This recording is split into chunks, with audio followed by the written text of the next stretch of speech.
very delighted to be here and just excited to talk about the thing that I love most, which is labyrinths. And um, World Labyrinth Day coming up, I thought it would be great to look at what I consider the quickest and easiest way to make a walkable labyrinth, which might not be what you expect. The first thing that I learned about labyrinths was the classical labyrinth seed pattern. I found it online while I was Googling, and that's the way that I began to draw labyrinths on paper. And then I lived by the beach, and so I would go out onto the sand and I would use the seed pattern to draw the labyrinth at low tide and experience it that way. And then I took my first workshop with Robert Ferre at Grace Cathedral, maybe 4 or 5 years later. And he also taught the seed pattern and literally taught it with seeds and beans and lentils and all sorts of things. And oh, here's my actual seed pattern classical labyrinth that I made at my first workshop. This was 2010 in the basement of Grace Cathedral. So I always say that, to anybody who's sitting out there in a desk or at your table, in this workshop, I was once where you are now. I once sat at the beginner's table in the back of the room and just feel blessed to now be sharing what I've learned in the last 10 years to you. And who knows, in 10 years, maybe you'll be the one in the spotlight, and I hope you will. So Robert also taught about other ways to draw the classical labyrinth. So you can draw the classical labyrinth with the seed pattern, and you can also draw the classical labyrinth with concentric circles. And that's how you create the medieval labyrinth, especially the Chart labyrinth with concentric circles. But there was one thing he said, I can create a walkable labyrinth in less than 10 minutes. And I was like, what? He can do that in less than 10 minutes? And he said, yeah, and it's a different technique with a stand-up tape machine. And the workshop ended and I was like, Robert, we got to see this labyrinth in less than 10 minutes. And, most people had actually left. And it was one of those kind of, if you kind of just linger around and wait to see what kind of emerges after, after the main presentation, and you get the kind of the behind the scenes. Robert pulled out this tape machine and created a giant spiral in the back of the classroom, and then demonstrated how you can convert a spiral into a 7-circuit classical labyrinth. And I was like, whoa. I mean, it was beyond me at the time, and I didn't even attempt it for maybe 5 years. But it planted a seed in my mind that there's many different, entry points into this form. And then I was attending TLS annual gatherings, and I went to one in Waycross, Indiana, where Tom Vetter did a workshop. And he is, just like Robert Ferre, a genius in terms of tools and techniques. And he, in his workshop, he also showed how to create a spiral, and he used a precision technique and his own tool to create this chalk spiral. And again, it was like, it kind of like planted another seed, or maybe watered the seed that had been planted by Robert. But I didn't do anything with it. It's one of those things where it's like it has to emerge like 3 or 4 times for it to really take root. And then I was online searching again about spiral labyrinths, and I found this article by Thorne Stiefel, and it was in the Labyrinth Pathways journal, but he posted it on his website. And he showed that not only can you create a 7-circuit classical labyrinth from a spiral, but you can also create 5 and 3-circuit classical labyrinths from a spiral. This really sealed the deal for me, because I was falling in love with 5 and 3-circuit labyrinths, because I felt to really understand the form of the labyrinth, I needed to really get down to the basic, to the smallest simplest form of what a labyrinth was. So I was really into 3-circuit labyrinths. And when I found out that you could create a 3-circuit labyrinth from a spiral, I was like, all right, now I'm ready. Now I'm ready to give it a try. So I decided that it would be my goal to create a walkable labyrinth in less than 1 minute. But ultimately, labyrinths aren't about goals, they're more about intentions. And my intention for learning and perfecting this technique was to create a walkable labyrinth with the simple and quickest method using everyday materials. And these labyrinths are really great for introducing new people to the archetype because they're so simple. And they're great for festivals or monthly art walks, World Labyrinth Day, and they are good in small spaces or if you have a limited budget or materials. And what's cool about the spiral technique is that when you draw a classical labyrinth from a seed pattern, I think that's the best way to draw it on paper. So this technique is, I feel, the best way to create it full size in a space, walkable. So if you're leading a workshop or I think I'm not discrediting the seed pattern. I think the seed pattern is really great for drawing, but for walkable labyrinths, what's great about this technique is that it starts in the center. If you've ever drawn the seed pattern, you'll notice that the center of the seed is not the center of the labyrinth. And so if you're trying to create a classical labyrinth in a room and you draw your seed pattern, it's very hard to gauge where to put your seed to fill the space of the room because it's about a 1/3 from the edge. But what the spiral does is you start in the center of the space and then you spiral your way out. And the next great thing about this technique is that you don't even have to know how many circuits you're going to create when you start. You can just begin creating circuits round and round and round and just make as many circuits as you have materials, or you can fill your space or whatever. And you just need to make a minimum of 4 loops. So, if you start your spiral and you go up, over, and around, when you come back around and you actually have a pathway, then that's a circuit, right? So that's 1 loop. And if you can make 4 loops, then you can create the 3-circuit classical. But if you have room or materials for more, you can make up, whatever. So like in this example, I made 7 loops, right? The next thing you do is from the tail end of your spiral that you created, right? This is my tail. You draw a line going up 4 circuits through back to where your center is. And then on either side of that line of 4, you're going to make a line of 2. One on this side, that's kind of the indented side where the spiral is 1 loop in, and then another on the other side on the right. And then you're going to create 2 dots on the other sides, the outer sides of those lines of 2. And then this is going to create your 180-degree turns around those dots, your line ends. And then you just erase the lines between the vertical lines that you drew, and that creates the labyrinth. That's it. It's done. And I'm gonna lead you drawing through this in a second. So I'm just giving you an overview of what this looks like right now. And if you have a pencil and paper and an eraser, you need an eraser.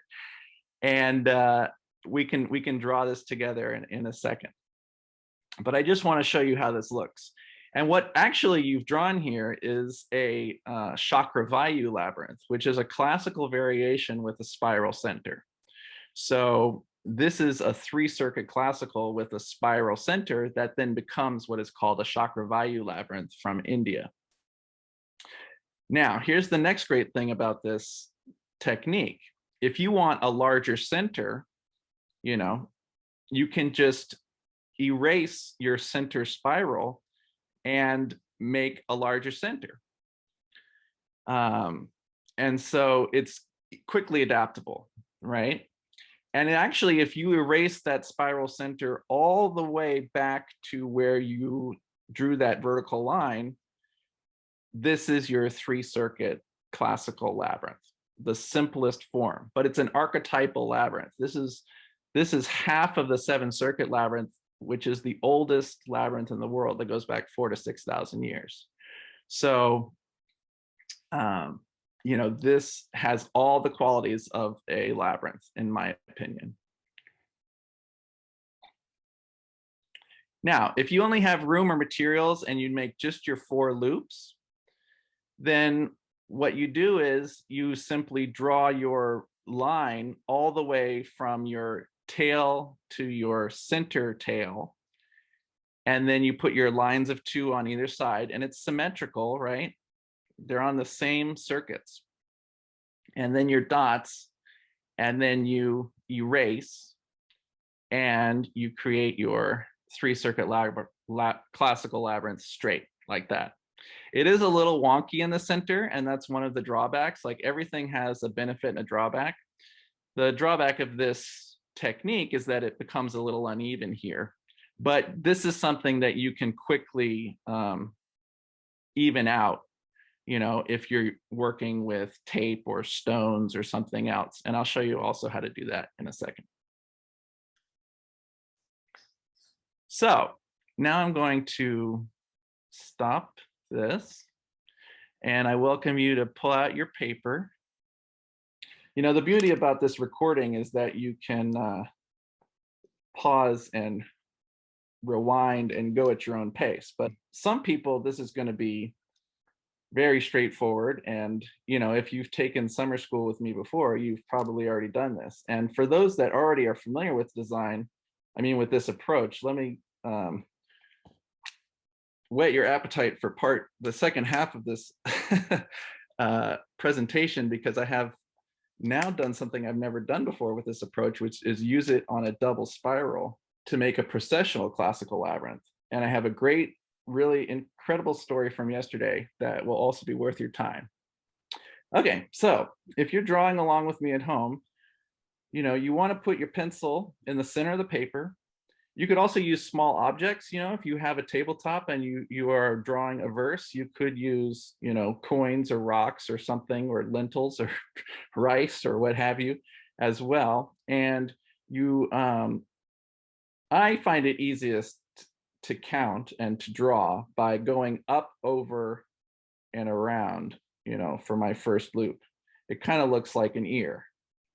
And this is probably the hardest part of drawing the spiral, is just getting a feel for this. And you may have to do it several times. You may have to, just like anything, you may have to erase, you might just want to draw a bunch of spirals over and over again before you start creating your labyrinth. But once you get a feel for it, you go up, around, and over like a ear, and then you want to continue. And now you're making your pathway, right? And you want this to be consistent as best as possible, because most labyrinths have consistent pathways. And you're just following around. And here, 1, 2, 3, 4, 5. Now I've actually already gone 5 loops here. And you can count them, it's the spaces in between. 1, 2, 3, 4, 5. The spaces in between your tails is your counting, your circuits. But I have a little more space, so I'm just gonna keep looping around.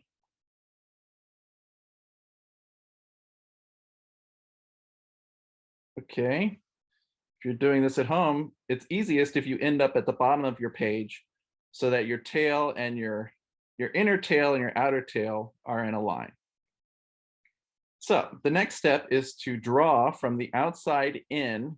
You want to go up 4 circuits, 1, 2, 3, 4, right? And then on the right, on the left, there's like a step, and you go up 2, and then on the right, you go up 2, and then you're going to draw your dot and your dot. And then that's where you want to be. And so it's a line of 4, 2 lines of 2, and 2 dots, right? And then you're going to erase the 3 lines in between those 2 vertical lines. Well, you have 3 vertical lines, right?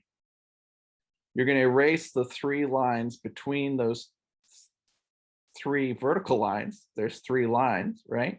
And then you're going to erase the line between the dot and the line. And that's it. You're done. And you've created your chakra labyrinth. And you can test it, and you can see it goes in and it meanders out and it comes all the way to the outside and then finds its way back and then spirals to the center. Now, you could also do this counterclockwise with your spiral, but nothing really changes except then it's going to be a right-handed labyrinth that enters into the right, and then this clockwise spiral enters into the left, right? Like that. You can also draw this from the outside in. You can spiral on the outside and spiral your way in. If you had limited materials and you wanted to create a large center, then you could start on the outside and loop your way in. And you can also play around with erasing your center to open it up, and see what it might be like to have a larger center and less of a spiral. And again, if you erase this all the way, then you're going to end up with your 3-circuit classical labyrinth. Now, I said this is a little uneven, so what you could do is actually erase this kind of corner, and you could here even this out a little bit. And if you have rocks or whatever, you could also even round these turns and get rid of all the angles. And then that would be a little more flowy like that. And then it's looking really good. So, all right. So that is drawing your chakra vayu if you have lots of loops. Now, what if you only make 4 loops?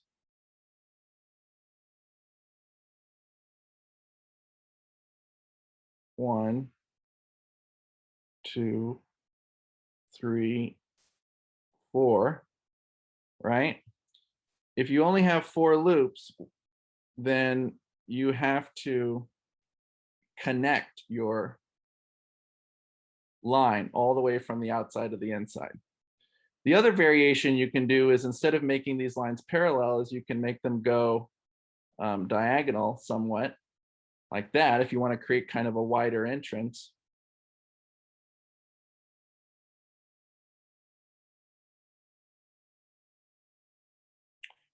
And it kind of creates a different look. I call this kind of like a keyhole effect. Kind of ends up looking like a keyhole. Okay, so I'm going to stop sharing now. And again, be patient with yourself. It may come quick and easy, or it may take time. I didn't say this was the quick and easy learning how to draw a labyrinth. It's the quick and easy way to make a labyrinth. So, but I do guarantee once you get a hang of it, a hand for it, it will be create labyrinths quick and easy. All right, so now I want to show you. Robert created this labyrinth in 5 minutes, right? And I've actually been trying to get it down to 1 minute. It's kind of like also born out of necessity, because I used to do these art walks where every month there was a walk in my community, and sometimes I'd be running late. And if you have an event, it's good to have something up your sleeve where things aren't working out, and you need to create a labyrinth as quickly and efficiently as possible. And this is using a stand-up tape machine. So this is actually a tool that Robert Foray created using a hand tape applicator that you would seal a box with. And he took the handle off it and attached a painter's pole to it and switched the wheels around so you can actually go forward instead of pulling it away from you. And in the Labyrinth world, passing the torch is really passing the tape machine down from generation to generation. So Robert really blessed me with this stand-up tape machine that he created himself in his workshop. And it works great because you don't have to bend over so much and break your back, which, as Robert got older, he realized that, he would benefit more and more from inventing tools where he could stay standing up to create a labyrinth. Now you see I'm taking my tape and I'm making a line of 4 with my tape and then a line of 2. And tape is my favorite material for creating temporary labyrinths. Tape is super forgiving. If you mess up, you can easily just start over or fix it. I would not recommend using paint if you're a beginner. And you actually can't use paint really well with this technique because you need to be able to erase. So this is not really something you want to use, but you could use chalk, and I'll show you an image of a chalk labyrinth doing this. Just have a sponge or a rag with some water ready. And there you go. So the Chakravayu labyrinth. And this is what it looked like after I added a little squiggly line around the perimeter. I feel like the medieval Chart labyrinths shouldn't have all the fun with the lunations. So sometimes I give this little squiggle to the outside of my labyrinths just to add a sense of containment to the space. And then we also put these lanterns at the entrance and at the center, and then little LED lights all the way around, which are really cool. This is at Labyrinth Summer School in Stony Point, New York. And you can see another, sometimes I use different colored tape. You can get tape at different stores, comes in different colors. The most common is blue. And if you're doing this on a carpet or a wood floor, you do want to test and make sure that a hard sticking tape can pull up varnish on a wood floor. But tape is rated for different residue levels. And so blue painter's tape is the safest because it has the lowest residue. But they do sell low residue tapes in other colors, like the purple is even lower residue than blue, but then it will have a harder time sticking and won't hold the turns as well. And this is with 2 rolls of tape on a stand-up tape roller. I put 2 rolls of tape next to each other, and then it kind of created a cool gap in between the pieces of tape. So 2 tapes next to each other, and it looks really sharp. It looks like, it doesn't even look like a tape labyrinth necessarily. And then I also love flagging ribbon. So if you're going to create this on grass or a soft surface, I use this flagging ribbon that they use in landscaping to kind of mark trees usually that are going to be cut down. And I use landscape staples. And so then again, I do the same process where I create a spiral out of landscaping ribbon with staples, and then I open it up. And this is at Veriditas Summer School in Cayuga, North Carolina. And you can see this spiral is a little jagged because, when you're doing this freehand, it creates this kind of jagged, but that's just another look. The flowiness is not as much, but it kind of looks more graphic. And here's another one. This is at Veriditas Summer School in New Harmony, Indiana. So hopefully we will be back in New Harmony next summer. This summer, we're going to do Veriditas Summer School online again. Now here is a 3-circuit classical made from a spiral with chalk. And you can see I erased the spirals with a sponge. You can still kind of see where they got erased. And if you're using colored chalk, it doesn't erase as good as white chalk. So if you really want a clean look, you just use white chalk, it'll erase better. The colored chalk can leave a little bit of pigment. But I dressed it up a little bit again. I did the squiggle line around the outside. I made a spiral in the center. I even made some dots on the line ends just to give it a little flair. If you want to make a precision spiral, and you're having trouble doing a freehand one, this was a technique that we actually came up with at summer school, which is kind of fun because people throw in different ideas. And you can see that Chuck Hunter and Anel Tanner are in the center there. And we created this thing like a hockey stick where it was a broken yardstick attached to a longer yardstick, a double yardstick. And it had one piece of tape, at the joint where the hockey stick bends. And then we had another piece of tape at the end. And basically the taper would then just follow the end of the stick around like a rabbit around the racetrack. And that just helped kind of give a sense of keeping your path widths consistent. So, and then this is what Tom Vetter created and demonstrated at the TLS gathering in New Harmony, which is if you want to make a very precise spiral, if you put 2 stakes in the ground, or if you have, like he's put 2 screws into 2 pieces of wood and then 2 weights, and then you wrap a rope around the screws. Then as you unwind the rope, if it's attached to something, or you can just use the end of the rope as your guide, you can follow that around and create a precision spiral. And the trick is that the insight is that the distance, the measurement between the 2 screws times 2 is going to be your path width. So if those screws are 1 foot apart, then this path width is going to be 2 feet. Oh, here's actually the video of that's not Tom actually using the tool. Tom's over there on the right. But this shows, there's Tom.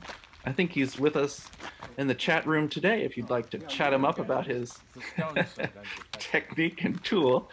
So you can see as it unwinds, it's creating a different radius point for the spiral as it unwraps itself from those 2 screws.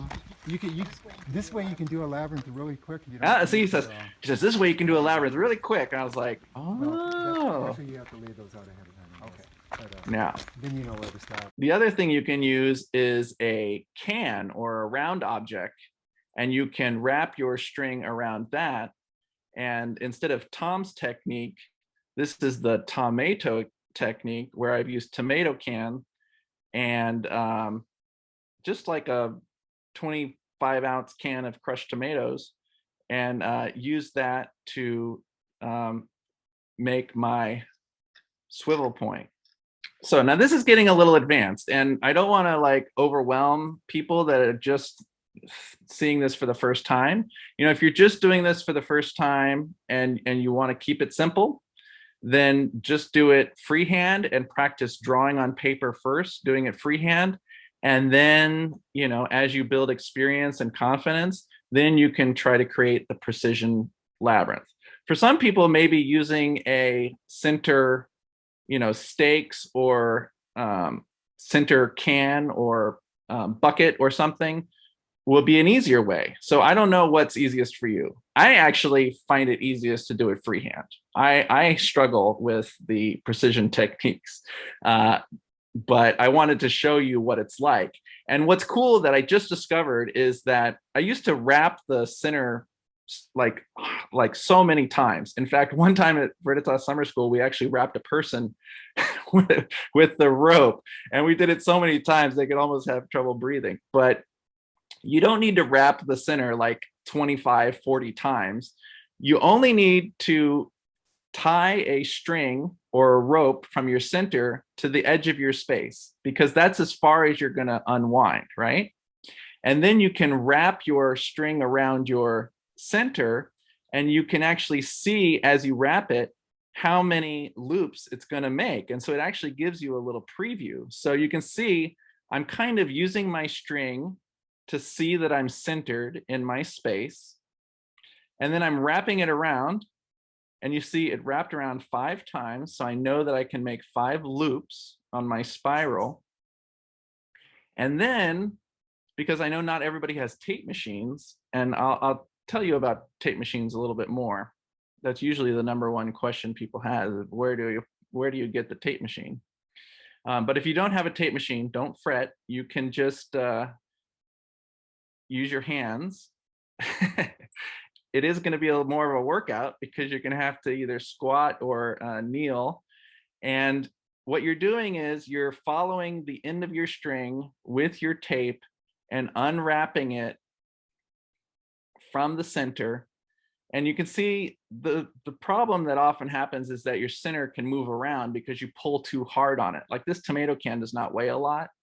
So you have to be mindful that your center doesn't get pulled off.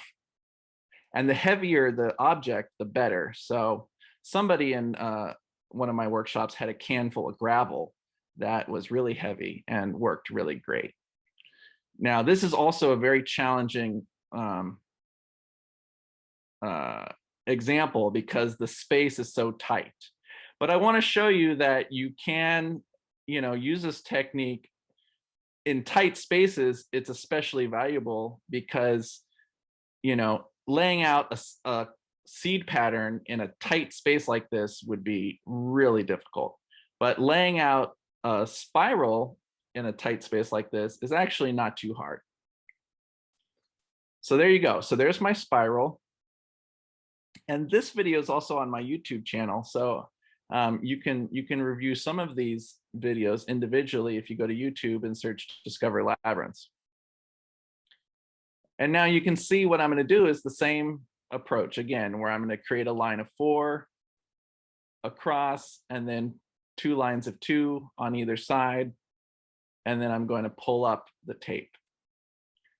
And you want to make sure that your tape is contrasty to what your floor is. So, if you know that you're going to have a workshop and you have blue painter's tape, but then you go and visit and your carpet is blue, then you're going to have blue painter's tape on a blue floor. So you may want to carry multiple colors of tape, which actually I usually do. So then I can look and see oh, I'm going to use orange here. I'm going to use blue here.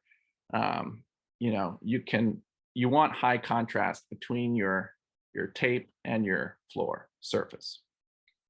It's also useful, pro tip, it's also useful if you have a touch knife or some sort of pointy object, or maybe you have long fingernails, but that's what I'm going to go get actually, is a touch knife to help get the tape up off the floor, because it can be hard to peel the tape up and break it off of the surface. So a little knife or something that you can slip under there and free it will help it out a lot.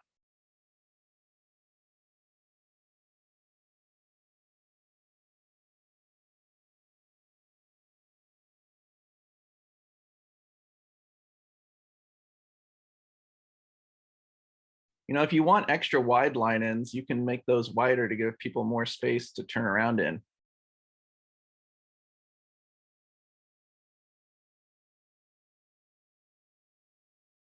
And there you go.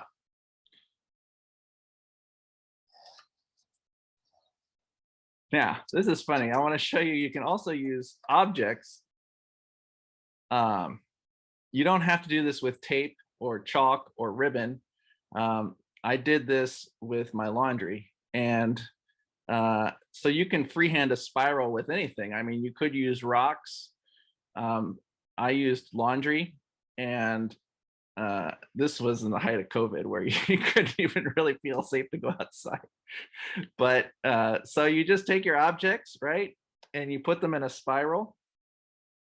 And It's a little more difficult with long objects like this, like clothes, because when you move one piece, you're gonna lose like a whole line of your, or part, a big segment of your spiral.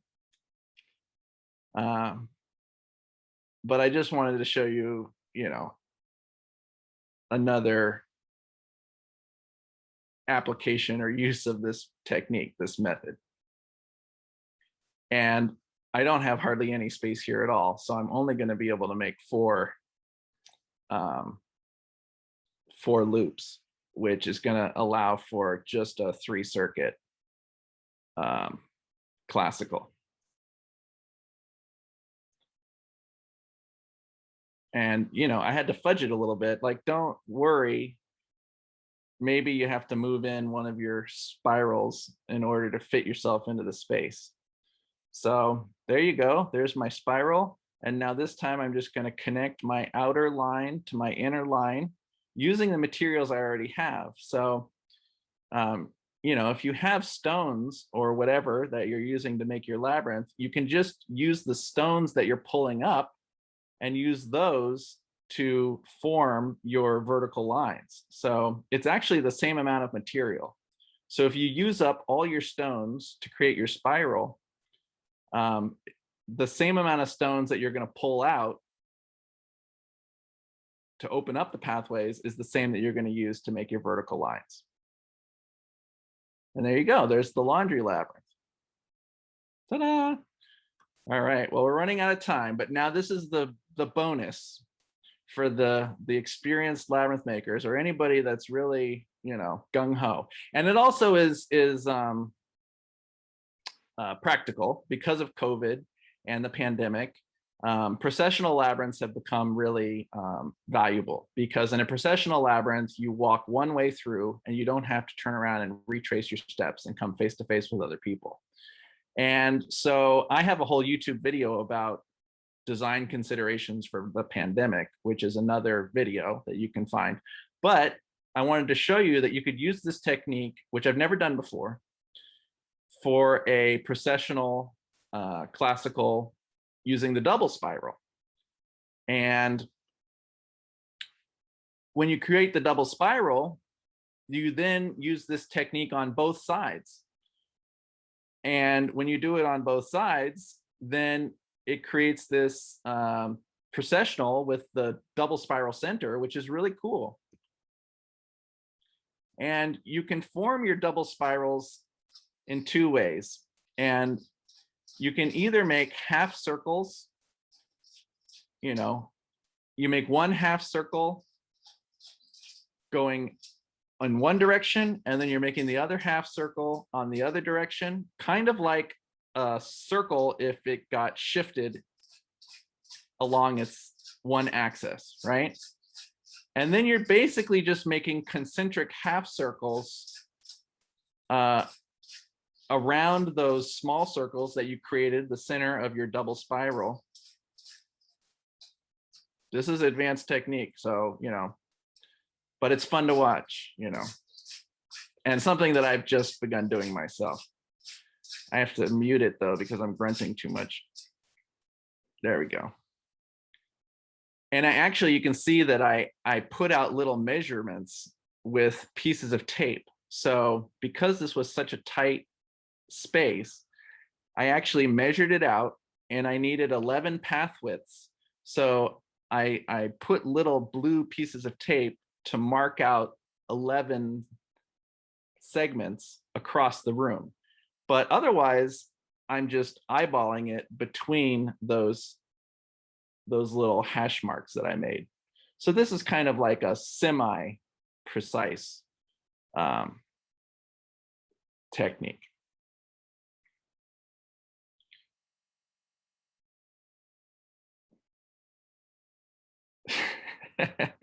You have to press down hard on your tape in order for it to hold the turns. And the tighter the turn, the tighter you have to press down on it. Also, the thicker the tape, you know, if it's 1.5 inch tape, it's going to take the turns. It's going to have a harder time taking the turns. So thinner tape is going to do turns better, right? but it's going to be more feeble.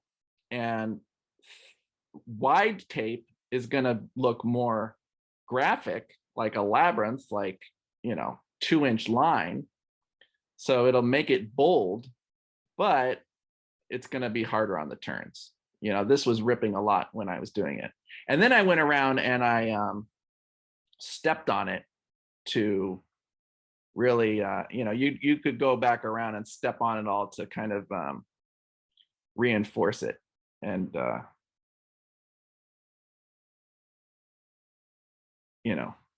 this actually lasts for a few months outside. I put one of these blue tape labyrinths in my backyard for a workshop, and it survived for like 3 months. Even though it was just blue painter's tape, I couldn't believe how long it lasted. So you could even make like a semi-permanent labyrinth for like 3 months. I guess it depends on your climate, but it rained out there on it and it still survived. You can see I did the angles, and there you go. Boom. So pretty nice, huh? Processional, double spiral, 3-circuit, classical labyrinth. Now, this is the fun story from yesterday. So I actually went out because I wanted to create a precise double spiral labyrinth, but I failed and I could not do it because I couldn't find enough weight for my center. I didn't want to carry all this weight over to the park to make my center. So my center kept moving around. I had to pull the whole thing up and throw it in the trash, but I decided to freehand it. So this is me freehanding a double spiral, which I'd never done before. And it just shows you a different technique for drawing the double spiral. Basically, you create one spiral with a super wide, like a super big spiral with a double wide pathway, right? And I'm using my stand-up tape machine. And I just ran it until my tape ran out. Boom. That's the end of one roll. And then I put a new roll of tape on my stand-up tape machine. Obviously, I've put this in fast, high-speed motion. I'm not actually going this fast. But then I started from the center and now creating the second spiral within the first spiral. And there you go. And so this would be great for World Labyrinth Day. This is more difficult, but if you were up to it, you could try to create this double spiral processional labyrinth, for World Labyrinth Day. Or if you're just beginning, just go for the single, the first half of this lecture. And what's cool about this technique is if it only takes you, 10 minutes or half an hour to make a labyrinth, why not make 4 labyrinths? And then for the pandemic, people can have different labyrinths to walk. There can be 4 labyrinths instead of just 1. And that would create more spaces for people to walk labyrinths on World Labyrinth Day. Now, this is pretty cool. You see this guy coming up in the corner? So at this point, he comes up and he says, "Hey, what are you doing out here?" I said, "Oh, I'm working on an art project." And he said, "What organization are you with?" And I said, "I'm just an individual." He said, "Oh, I'm the head of this art center next door." I said, "Oh, I'm sorry. Don't worry about it. This is a temporary art project. I'll pull it up when I'm done." He said, "Okay, that's fine." And I said, "You know what a labyrinth is?" He said, what is it all about?" And I said, "Well, it's a path for meditation or prayer. It's people to let go of stress." And as he's walking away, he said, "You know what? You should just leave it. Maybe some kids will enjoy walking it, from the neighborhood." He said, "Let me give you my card." And I said, "I'm making this video for my online class." And he said, "I want to see your video. This will be great." So it's incredible. I made this labyrinth really like almost the second that I finished building it. He shows up. And I know from previous experience, if someone questions you about what you're doing in a public space, just say you're making a personal art project and that it's temporary. But the more he learned about it, I mean, at first I thought I was getting in trouble, but the more he learned about it, the more he got excited. And now, I don't know, he said, "Are you going to paint it?" And I said, "No, but you could paint it. So maybe I'll actually create a permanent labyrinth here, for my little neighborhood. Now you can see I'm making my squiggle lines, and actually yesterday I realized that I could use the tape to round out those corners. So not only am I doing the squiggle line around the perimeter, but I'm also doing the squiggle line through the entrance and around the turns.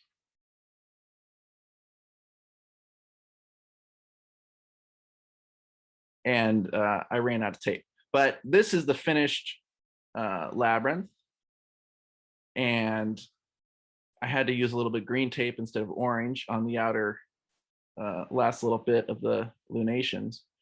But it was really fun, and you know, I couldn't believe that that guy came over. I really assumed that I was going to be scolded for messing up this, putting all this tape out in the park, but it was really reassuring. And I'll find that happens often when you build a labyrinth. Almost the second you finish building it, usually somebody will arrive right right when you're finishing, and that's like the most reassuring thing. So before we go, I wanted to share a little bit more about the taping machines because a lot of people ask about them. And this is a closer look at the one that my mentor, Robert Foray, created using a hand tape roller and a painter's pull. And you could simply attach a hand roller to a long arm painter's pull, but what he did is actually switched the wheels of where the tape and the application wheel are, and that way you can roll forward and not just back. Now, if you don't want to build your own, then you can buy a pre-made one, and this is one by a company called Tool Lab in the Midwest. And this one costs about $45, but unfortunately the shipping ends up being around $20 to $40 itself, so it ends up being around $80. But maybe if you live close to them in the Midwest, it would be cheaper. And there's another company that I just saw this morning called Zip Up, and they also sell them, but for around $80 plus shipping, which might be like 20 bucks. So it'd be like a $100 investment for a pre-made stand-up tape machine. There are other tape machines on Amazon or at Walmart or places, and they have two handles, but they're really not very useful, and they have two wheels, makes it hard to do the turns. So if you're looking for other ones, I would suggest one with a single handle and a single wheel, not the other way around. And lastly, I wanted to share that you can put the turns in other places. You don't have to just use this method to create a 3-circuit classical variation. You can also create a 5-circuit or even a 7-circuit classical labyrinth, depending on how you expand those entrance turns. And I cover that in my more online, in-depth workshops. But you can also see it on my Discover Labyrinths YouTube channel as well. And then Tom Vetter shared this example of an incredible labyrinth that he made using the spiral technique. And he put in really much larger turns and created a very complex labyrinth using this simple method. So, if you really get inspired, you can play with putting turns in other ways. Tom also created this more simple version where he just put in turns on the quadrant, on the axis, kind of like a medieval approach, instead of having them all at the entrance like a classical design. So have fun. Good luck with your pop-up labyrinths. I'd love to see them. If you want to email me, you can email me your creations to findlars@gmail.com. That's findlars@gmail.com. Also, if you have questions, feel free to email me a question.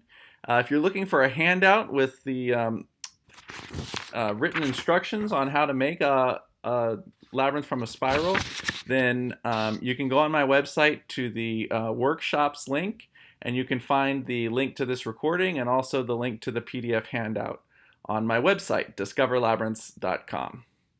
So, peace on your path, and the journey is yours. Bye-bye.